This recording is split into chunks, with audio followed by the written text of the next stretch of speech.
Bem-vindos a mais um programa Arte da Guerra com o embaixador Francisco Seixas da Costa, num programa que está a ser gravado no dia seguinte, mais um encontro entre Vladimir Putin e uma delegação norte-americana para conversações na Ucrânia, de onde surgiu a notícia, que não é propriamente uma novidade, nem uma coisa que deixe boquiaberto quem quer que seja que acompanhe o tema. A Rússia mantém a sua perspectiva de que não abre mão dos territórios ocupados e de mais uma pequena parte dos ainda não ocupados na Ucrânia, o que aparentemente, embaixador, pergunto-lhe se acha ou não assim. Aparentemente não há paz nenhuma em nenhum horizonte minimamente próximo. Os sinais nas últimas horas não são de facto muito prometedores, nomeadamente no tocante àquilo que é que são as reivindicações russas. Vale a pena fazermos muito rapidamente um bosquejo para trás. Temos o plano de 28 pontos que surgiu. Há uma espécie de um leak deste plano que apareceu, e aparentemente este plano terá surgido da reunião do Alasca. Este é o ponto essencial. É na reunião do Alasca que este plano de 28 pontos, no essencial, nasce. É um plano que é claramente desfavorável aos ucranianos e muito favorável àquilo que são as reivindicações russas e àquilo que é a agenda de interesses russos, embora em alguns aspectos, nesse mesmo plano de 28 pontos, por muito que ele seja pró-russo, há já aspectos que claramente não interessam à Rússia. E faltam ali alguns dos aspectos que podem interessar à Rússia. E porque é que eu digo que podem interessar? Porque nesta fase, nós estamos numa fase em que a Rússia está claramente a ganhar no terreno. Muito lentamente, a Rússia tem tido perdas fabulosas, mas de qualquer forma, perante aquilo que é a capacidade de defesa ucraniana, a Rússia está com uma força muito maior. O que significa, portanto, que no plano militar, embora lentamente, a Rússia está a ganhar a guerra. Por isso mesmo, para um país como a Rússia, que está a ganhar a guerra, uma paz neste momento só pode ser uma paz que consagra aquilo que são os seus pontos essenciais. A tese ucraniana, que é uma tese que é desenvolvida por Zelensky e é desenvolvida por muitos parceiros ocidentais de Zelensky e que está bem desenvolvida num artigo que saiu há dias no Daily Telegraph, assinado pelo antigo chefe das Forças Armadas ucranianas, Zalunsky, e que hoje é embaixador em Londres. A ideia é esta: os ucranianos acham que a Rússia quer tomar conta da totalidade da Ucrânia. E, portanto, não ficará satisfeita se tiver apenas uma parte, ou, se tiver apenas uma parte, será apenas o primeiro capítulo de uma ação maior. E, portanto, querem ter uma capacidade de defesa que lhe permita evitar que no futuro isso possa vir a acontecer, isto é, a tomada global. A Rússia não diz isso, naturalmente. A Rússia, tendo ou não essa ideia por trás da sua estratégia, diz apenas que quer, enfim, o que quer, isto é, quer garantir o completamento daquilo que são as suas quatro regiões que eram o antigo território da Ucrânia e que a Rússia considera suas e considera uns oblasts que transformou em repúblicas, as novas repúblicas na Federação Russa, portanto, Kherson, Zaporizhia, Donetsk e Lugansk. E o António referiu aí um ponto muito importante, que é a circunstância de haver parte dessas repúblicas que ainda não estão tomadas pela Rússia. E, portanto, a Rússia quer receber esses territórios, e nesses territórios vive gente ucraniana. Dir-se-á alguma pró-Rússia, eventualmente, não sabemos, e portanto é muito difícil para a Ucrânia estar a ceder um território que não foi sequer ocupado pela Rússia. E portanto percebe-se um pouco a lógica disto e percebe-se um pouco, numa perspectiva de quem defende o caso ucraniano, como são os países ocidentais, os países europeus, que seja um pouco difícil aceitar este princípio. Mas os americanos, pelos vistos, em particular Witkoff, que é o mediador neste quadro, parece aceitar isso e parece considerar isso dentro dos parâmetros daquilo que seria um processo negocial. Witkoff estamos a gravar este programa na quarta-feira.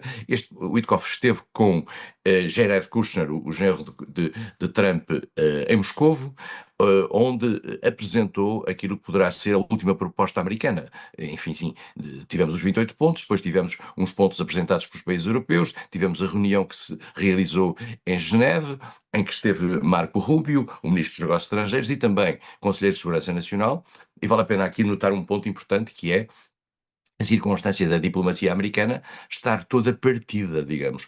Nós verificamos que há discursos diferentes de acordo com os diversos protagonistas. J.D. Vance, que surgiu em tempos a apresentar a Zelensky os 28 pontos, desapareceu agora um pouco. Marco Rubio, que parece ser um pouco mais sensível à posição ucraniana, voltou a reaparecer.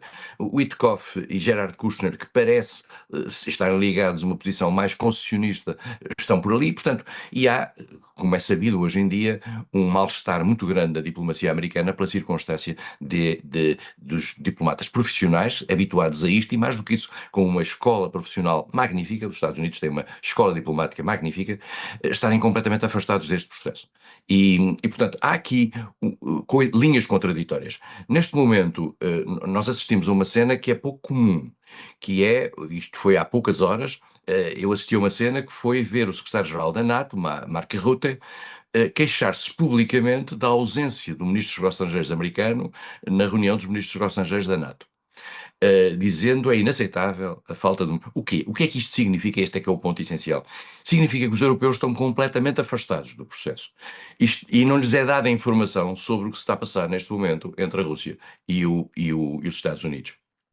O que significa, portanto, que os europeus estão a ser sensíveis àquilo que é a pressão feita por Zelensky, que claramente já percebeu que os únicos advogados com quem pode ligar-se são os europeus.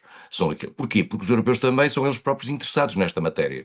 Mas Trump considera que eles não têm um lugar à mesa. E esse é o ponto essencial. E, portanto, isto significa uma grande quebra daquilo que é um mínimo de solidariedade no campo ocidental. Os Estados Unidos querem resolver esta guerra, querem resolvê-la à custa da Ucrânia, à custa de concessões por parte da Ucrânia, têm algumas dificuldades, porque algumas são demais. Esta que o António referiu é importante, de facto, a situação de irem buscar territórios que não ocuparam. A outra questão é a questão da NATO. Não é tanto a questão de entrar para a NATO não, agora, porque o secretário-geral da NATO também ele próprio já aqui há pouco tempo disse que não havia condições para a Ucrânia entrar para a NATO, mas é a possibilidade de, por exemplo, como os russos parecem exigirem, na Constituição ucraniana ser inscrita a impossibilidade da Ucrânia vir a ser membro da NATO, tal como existe na Constituição austríaca, após a Segunda Guerra Mundial, quando foi da sua revisão de 1955.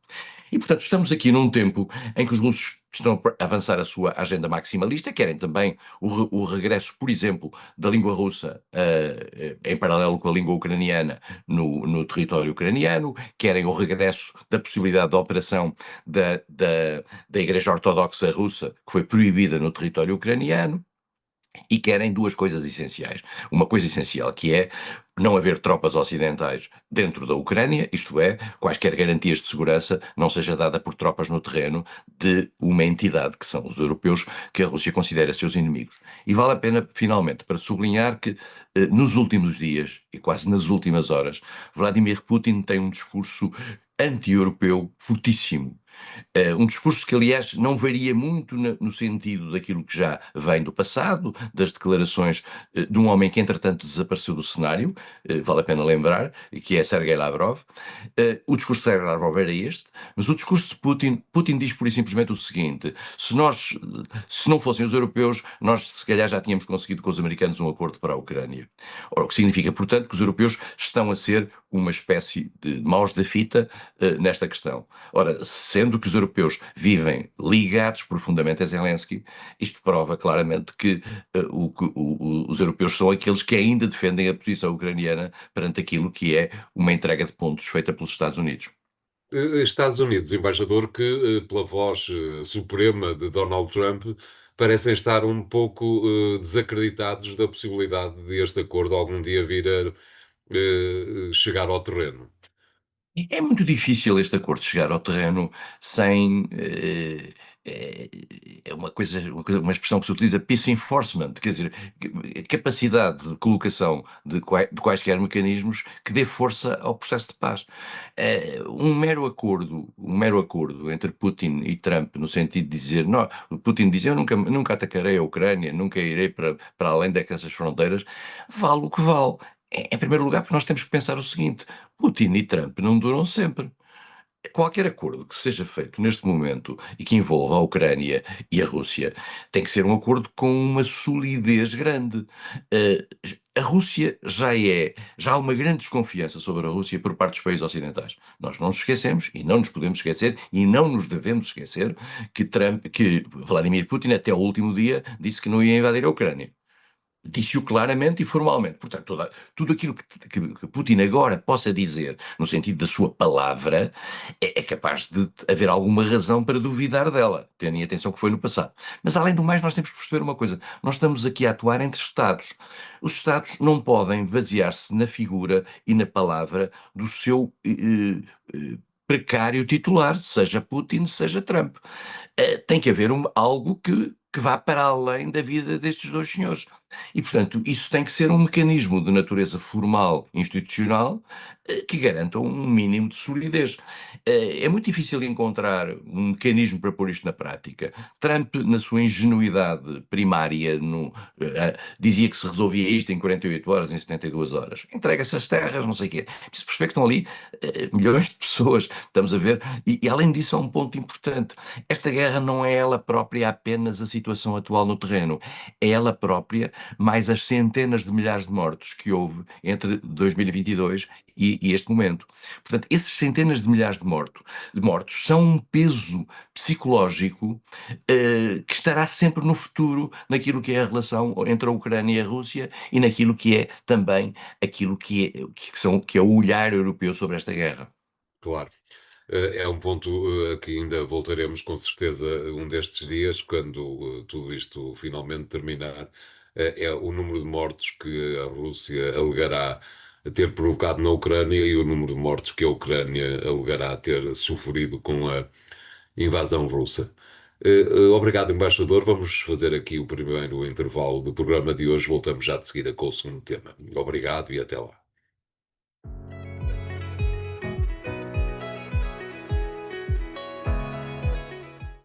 Bem-vindos à segunda parte da Arte da Guerra. Desta vez, embaixador, para lhe pedir que regressemos a um lugar onde já não vamos há algum tempo, à faixa de Gaza, onde há um cessar-fogo em processo de execução, que não foi suficiente para, segundo os números que estão na maioria da comunicação social, não foi suficiente para livrar da morte, pelo menos 350 palestinianos que morreram desde que o cessar-fogo foi estabelecido no terreno, mas há também esta questão de Benjamin Netanyahu estar a tentar administrativamente livrar-se daquilo que são os casos que têm em tribunal e que implicam, aparentemente ou supostamente, casos de corrupção enquanto foi primeiro-ministro ao longo destas duas últimas décadas. Como é que tem observado aquilo que se passa em Israel e em Gaza, embaixador?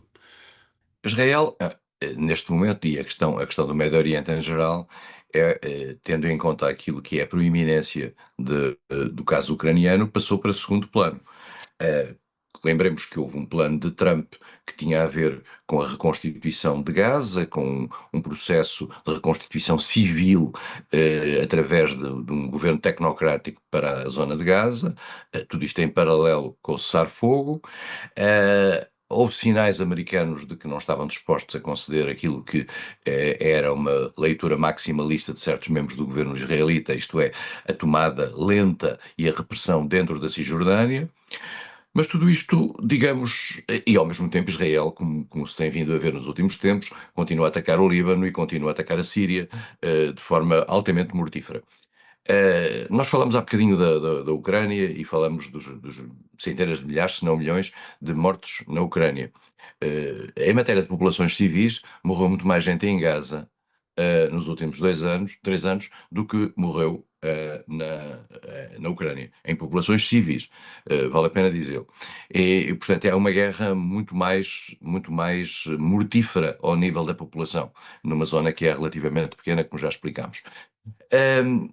Netanyahu está a fazer-se de morto, assim por assim dizer, tendo em atenção que acha que todas as atenções do mundo estão concentradas na Ucrânia e, portanto, vai fazendo a sua política. Entretanto, vai tentando livrar-se internamente daquilo que eram as acusações e que, pelos vistos, no fundo, ao pedir como ele está a fazer ao Presidente da República. O Presidente da República, vale a pena dizer, no Israel, é uma figura eleita pelo Parlamento e é uma figura que tem uma legitimidade muito relativa.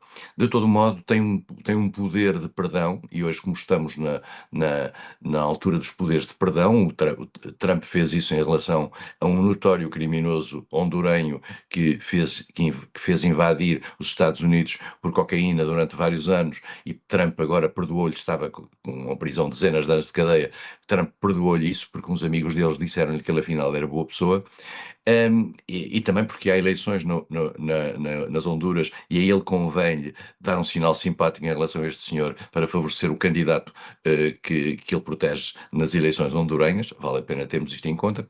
Mas, portanto, Netanyahu está a procurar internamente libertar-se desse processo, o que no fundo significa que ele reconhece a sua culpabilidade. Porque, na realidade, ao pedir ao Presidente da República para fazer uma amnistia e um perdão global, é sinónimo que ou reconhece a sua culpabilidade ou reconhece que não se pode salvar da acusação e do peso da acusação. E, portanto, isto pode vir a acontecer, pode vir a ter internamente, sabe, o presidente Herzog é uma figura que tem, ao longo destes anos, tido uma leitura muito próxima da extrema-direita israelita. E, portanto, muito provavelmente é capaz de fazer um gesto relativamente a Benjamin Netanyahu. É, Aliás, vale a pena não esquecer, se me permite que o interrompa, embaixador, vale a pena não esquecer que o Presidente da República é oriundo do mesmo partido de Netanyahu, o Likud. Sim, é do Likud como digo, não tem um grande poder interno. Ninguém sabe os nomes dos presidentes da República em Israel. Só que Netanyahu deu-lhe jeito agora a utilizar esse presidente para se ver livre deste processo.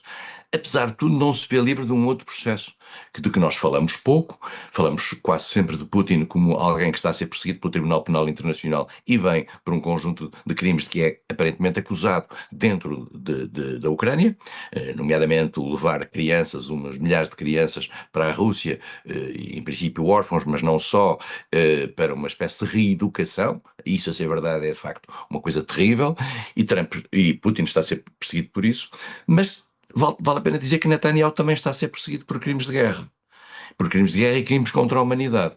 Digamos, a voz europeia é muito mais elevada quando fala de Putin do que é quando fala de Netanyahu. O que significa, portanto, uma dualidade de critérios e que significa, portanto, hipocrisia. Ponto. O que está a passar neste momento em Gaza, nós não sabemos. Como o António disse, vão morrendo pessoas a um ritmo, se calhar, mais lento do que morriam no passado. Na altura certa, estamos na casa dos 80 e tal mil pessoas que tinham morrido, civis.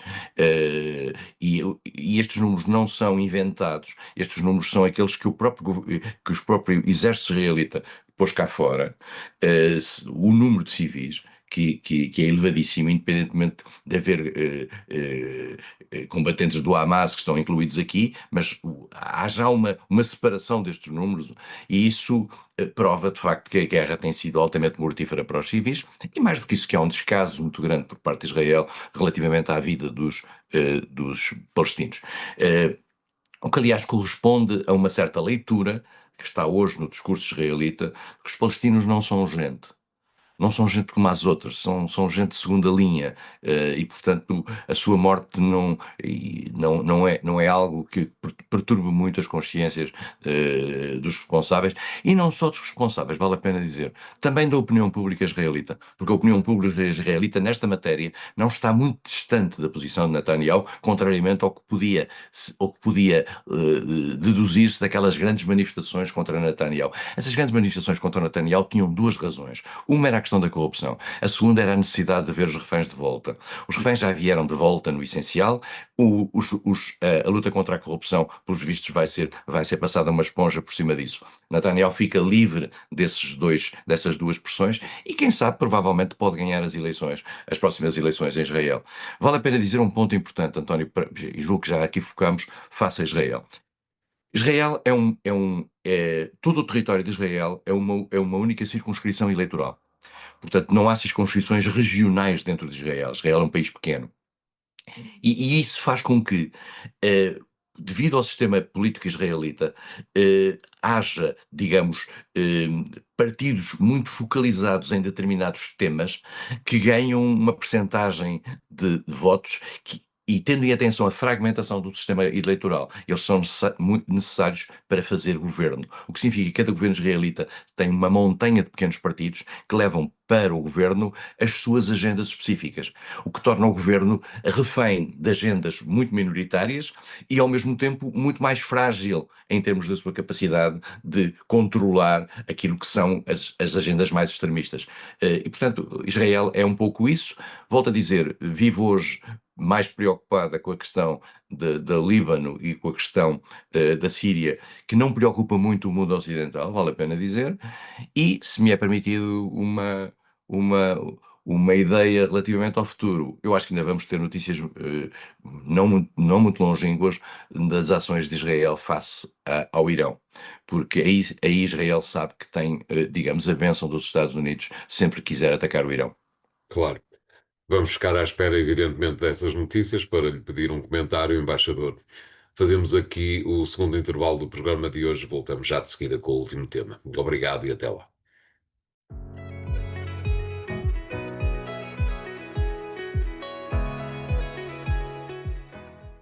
Bem-vindos à terceira parte de A Arte da Guerra. Desta vez, embaixador, para lhe pedir que comente aquilo que tem sido a aproximação a uma nova guerra, ou qualquer coisa de semelhante a isso, entre os Estados Unidos, e a Venezuela, numa altura em que os Estados Unidos insistem, em afirmar que a Venezuela, é um narco-estado. Mas, por outro lado, é certo que a maioria, segundo se consta, a maioria das rotas de entrada de droga nos Estados Unidos não vem da Venezuela, muito pelo contrário, vem do México e dos países que estão à volta do México. Parece-lhe que há ali o início de uma guerra aberta entre Estados Unidos e Venezuela, embaixador? A Venezuela, António, tem as maiores jazidas petrolíferas do mundo. Isto não deve ser indiferente aos Estados Unidos, nunca foi indiferente aos Estados Unidos. O que, aliás, é muito interessante porque as empresas petrolíferas americanas mantêm ainda hoje um trabalho e uma cooperação com a Venezuela. E ainda neste tempo de tensão e guerra estão-se a fazer negócios. Isto faz-me lembrar sempre o que acontecia com Angola, quando os Estados Unidos apoiavam a UNITA contra o MPLA e tinham as melhores relações com o MPLA em Cabinda e eram, no fundo, digamos, a fonte do dinheiro que o MPLA conseguia ter, que o governo angolano conseguia ter, para pagar o material de guerra à União Soviética. E, portanto, o mundo do petróleo é um mundo muito complicado.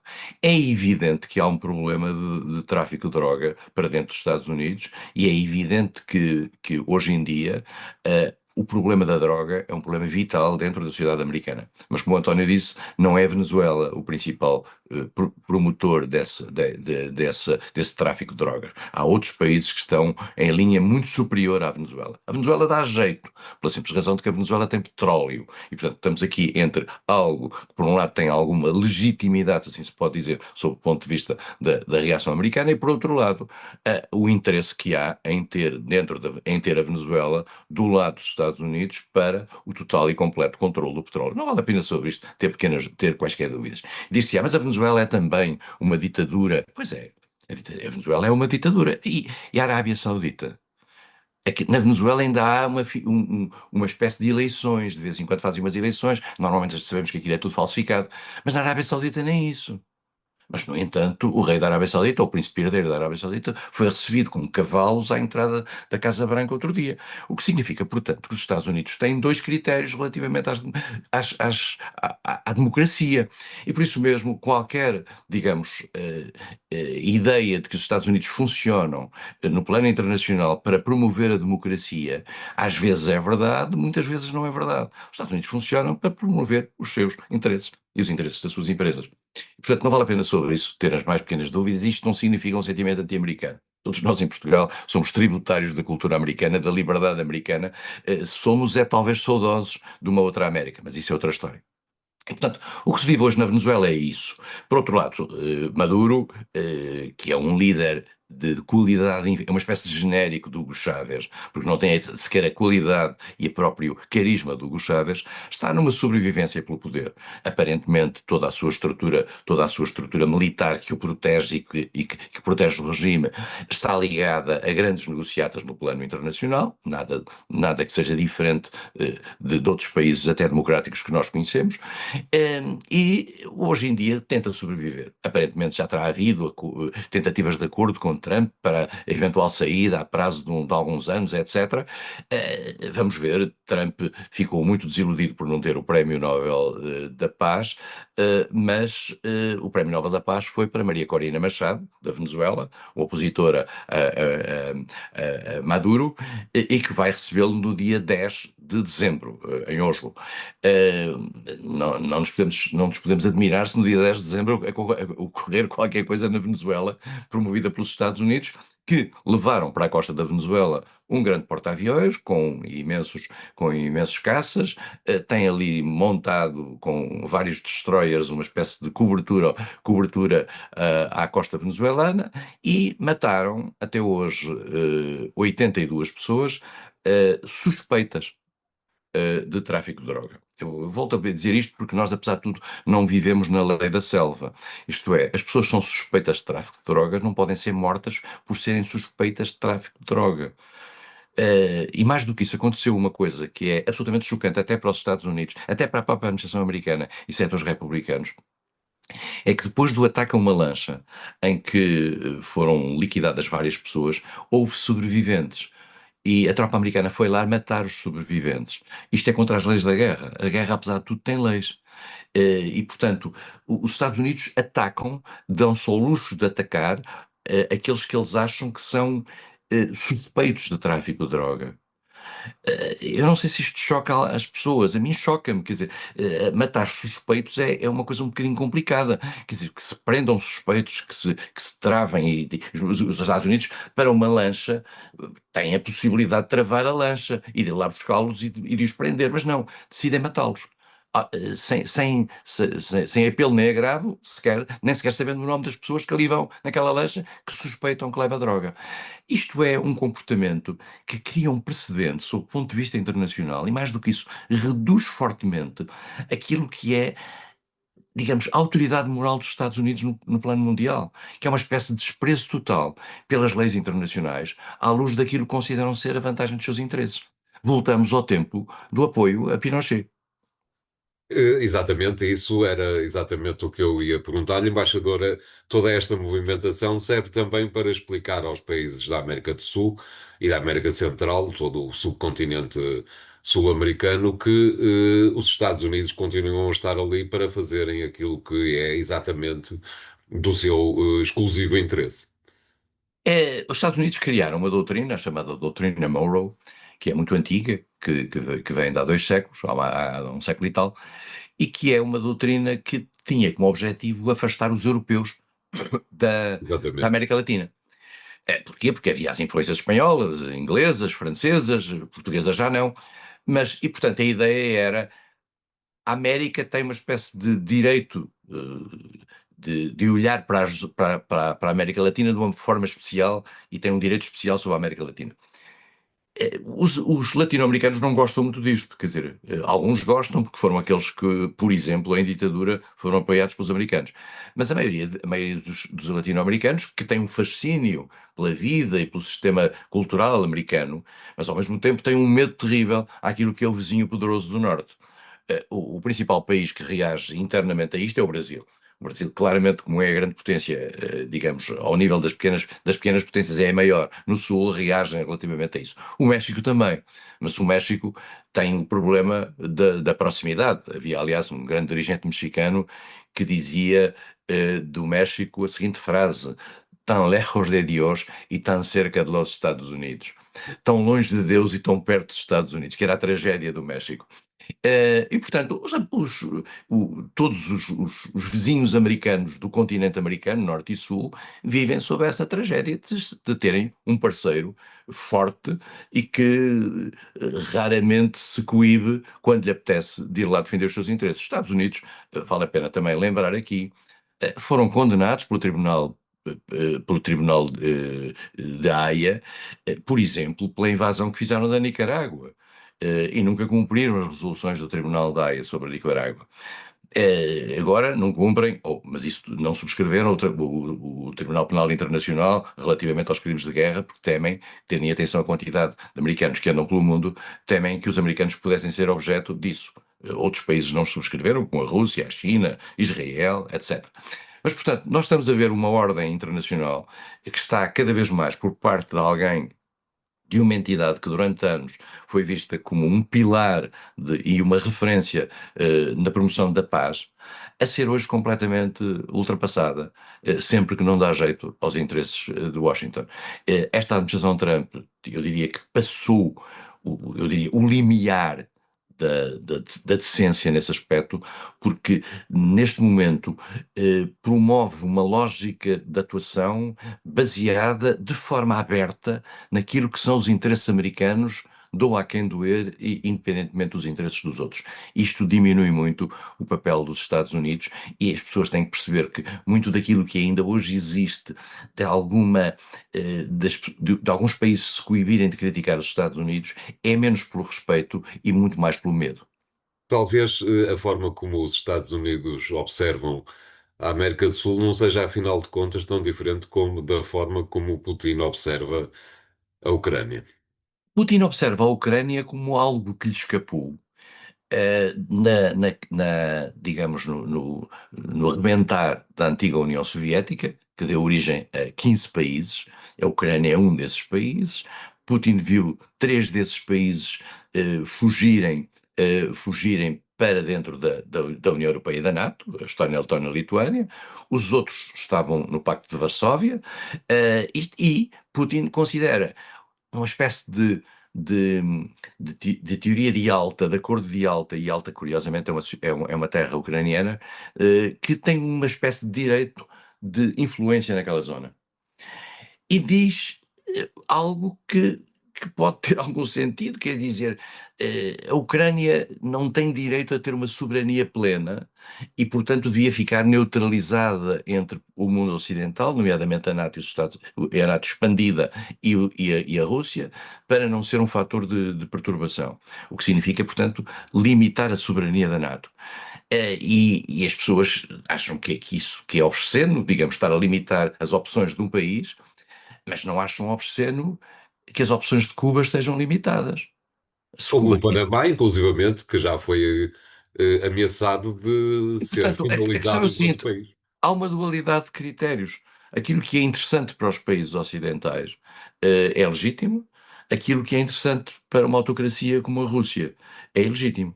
E, portanto, o que o António diz tem toda a razão. De facto, Putin mantém uma noção de influência sobre uma zona que considera dever estar sob o seu controle. Isto tem a ver com a Moldova, isto tem a ver com a Geórgia, já não tem a ver tanto com as áreas da Ásia Central e depois a conflitualidade mais difícil entre a Arménia e o Azerbaijão, mas Putin, em tudo aquilo que se aproxime das fronteiras NATO, acha que tem um direito de intervenção.